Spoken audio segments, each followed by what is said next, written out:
A chaotic scene at a shopping center in the Arden Arcade area of Sacramento County. A car crash turning into violence with a shooting and then a fight. Lifecopter 3 capturing these exclusive images over the scene. Right now, we know that 3 people are recovering. 1 person was shot, another critically injured in the car crash, and the 3rd was hurt in a fight. Let's go to KC Area 3's Andres Valle, who is on the ground there. He's been piecing this together for us all evening. Andres, what have you learned? Yeah, Golston, Edie, a lot to unpack here. And as deputies have already left the scene here in this 24-hour fitness parking lot, there's still a lot to talk about. So let's bring you over and show you exactly where that car was rolled over on its side. It's been towed away about 30 minutes ago, but you can see a lot of that dirt. But there's also a lot of pieces of glass here on the ground here in this parking lot. There's a lot of shattered glass right over here. But let's bring it back over to this car right here, because that car has also suffered damage when that crash did happen in this parking lot. You can see that indent into that trunk.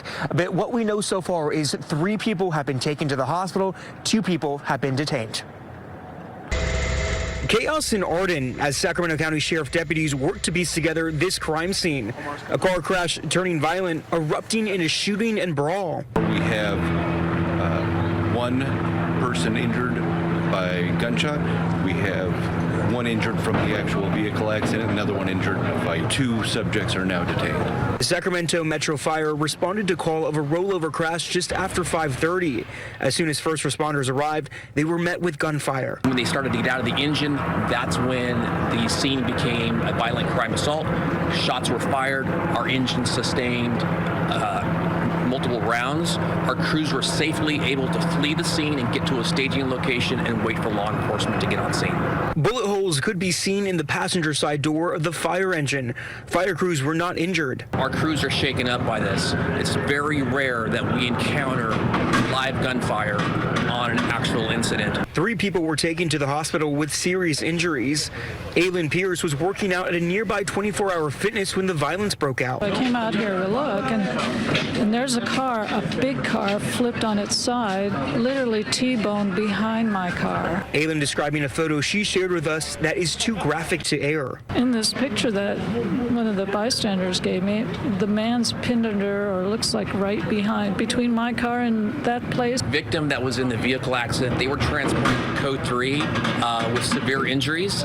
The second victim sustained what we believe possibly could be a gunshot wound. Investigators now combing through multiple areas of the shopping center, leaving evidence markers where bullet casings have been found. Bloodstains could be seen near the entrance of the Allmart grocery store. We know 3 people were obviously injured in this. We know 2 have been detained. Is there more people that could be involved in all of this? There's always the potential for that. We're still continuing our investigation. Yeah, so as we know so far, investigators are still working to kind of figure out how many people were fully involved in this incident. Again, we had that crash that led to a shooting, to an altercation. Those 3 people are still in the hospital with serious injuries. We're trying to figure out exactly if those people that were sent to the hospital have any connection with those 2 people detained. We did ask those questions to Sacramento County Sheriff's Office, and they're still working to gather us a little bit more details regarding all of this. But for now, we're live here in Sacramento County. Andres Valle, KC Ray. All right, Andres, thank you. Obviously, we'll continue to follow this breaking news on air, online for you to stay up to date with the latest developments. Make sure and check out and download the KC Area 3 app and turn on the notifications there.